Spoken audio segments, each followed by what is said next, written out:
All right, take a breath with me for a moment.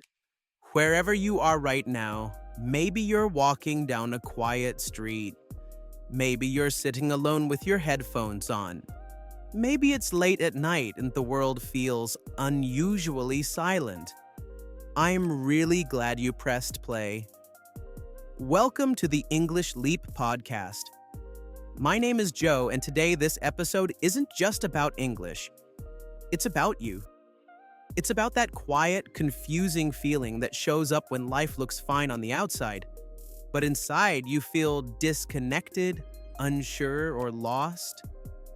That strange moment when everything seems to be moving forward, yet you feel like you're standing still, watching time pass, wondering when it's going to be your turn to feel aligned again. If that's where you are right now, let me say this clearly.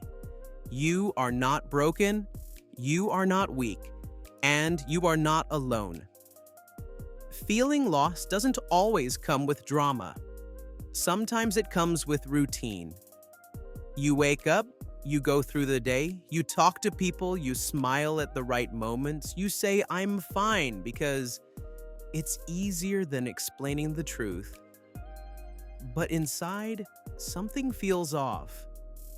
You're doing what you're supposed to do, yet your heart feels like it's somewhere else. It's like living on autopilot, moving, functioning, but not truly present. I remember a morning a few years ago when this feeling hit me hard. I was sitting in my car before work, parked in the same place I always parked. From the outside, my life looked stable. I had a steady job, normal hours, friendly coworkers. Nothing was wrong. And yet, I just sat there staring at the steering wheel, unable to open the door. I wasn't tired. I wasn't lazy. I felt empty. And a question came into my mind so clearly it almost scared me. Is this it? Is this how the next 10 years of my life are going to feel? That moment didn't come with music or drama. It came quietly. But it changed everything. Because that was the moment I realized I wasn't ungrateful or lazy. I was off course. Being off course doesn't mean you've failed. It means your inner compass is trying to get your attention. Most people don't end up lost because they make terrible choices. They end up lost because they stop listening to themselves. Think about how many voices influence your life. Parents, teachers, friends, society, social media, strangers online who seem confident and successful. Everyone has advice. Everyone has opinions. Study this. Choose something safe. Don't take risks. Be realistic. Slowly, quietly, your own voice becomes harder to hear. You stop asking what you want and start asking what you should want. Inside every person, there's a kind of compass. Your instincts, your curiosity, your values. But when you ignore it for too long, it doesn't disappear. It just starts pointing somewhere else. And even if it's only off by a few degrees, over time, you can end up miles away from where you were meant to go. That happened to me in college. I chose a major that sounded impressive, something people respected. But deep down, I didn't love it. Years later, I had the degree, but no passion, just confusion and regret. And regret is heavy. It's the feeling of realizing you followed the rules but lost yourself along the way. That's why it's so important to check in with yourself and ask honestly, am I doing this because I want to, or because I think I'm supposed to? That question can change everything. But here's the part many people don't like. When you start listening to your own voice again, you don't immediately get answers. You get uncertainty. And uncertainty scares us. We want plans. We want control. We want guarantees. So when life doesn't give us clear answers, we panic. But uncertainty isn't always a problem. Sometimes it's a gift. It creates space to think, to breathe, to explore who you are without expectations pressing down on you. I remember the day I left my job with no clear plan. People thought I was irresponsible. Some thought I was crazy.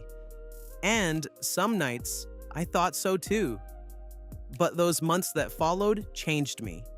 I read more, I walked more, I listened to myself more. I tried new things, not because I was good at them, but because I was curious. And slowly, gently, a new direction began to form. Uncertainty made me curious again, and curiosity is powerful. It's how children learn. It's how creativity returns. It's how people reinvent themselves. If you're unsure right now about your future, your English, your confidence, hear this. You don't need all the answers today. You just need to stay open.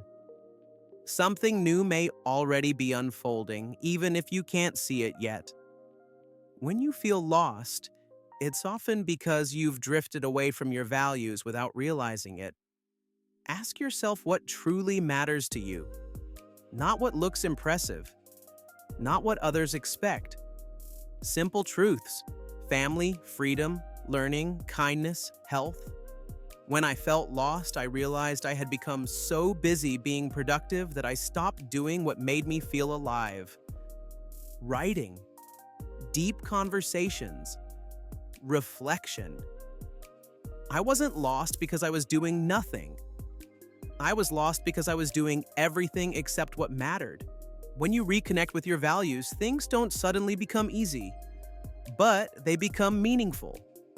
Direction matters more than speed, and change doesn't need to be big. It starts small, sometimes painfully small. One sentence written, one 10-minute walk, one glass of water. Those tiny actions build momentum, and momentum keeps you moving when motivation disappears. Progress doesn't have to be loud to be real. When you reconnect with your values, things don't suddenly become easy, but they become meaningful. Direction matters more than speed, and change doesn't need to be big.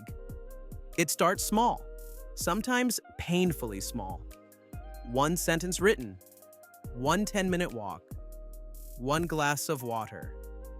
Those tiny actions build momentum, and momentum keeps you moving when motivation disappears. Progress doesn't have to be loud to be real, and you don't have to do it alone. One honest conversation can change everything. When someone listens without judging, you feel seen. And being seen reminds you that you exist beyond your struggles. Support doesn't make you weak, it makes you human. Humans aren't meant to walk alone. We also forget to celebrate small victories. We wait for big achievements to feel proud, but the quiet wins matter too. Getting out of bed on a hard day, speaking English even when your voice shakes. Not quitting when it would be easier to stop. I started keeping a simple journal once. On one side, I wrote moments when I felt lost. On the other, what I learned from them. Looking back, I realized I wasn't as lost as I thought. I was growing. Growth feels messy while it's happening, but that doesn't mean it's wrong. Every meaningful change begins with discomfort. Feeling lost doesn't mean you're failing. It often means you're at a crossroads. And crossroads are powerful places because they invite you to pause, reflect, and choose. If you're learning English, remember this. You're not just learning words. You're learning confidence. You're learning how to express yourself. Every fluent speaker once sounded unsure. The difference isn't talent, it's persistence. Your accent is not a weakness. It's proof that you learned something difficult. Progress deserves patience, and kindness to yourself is fuel, not a reward. If no one has told you this recently, let me say it now. I'm proud of you. Not because you have everything figured out, but because you're here, listening, reflecting, growing. That matters. You're still on your way, and that is enough.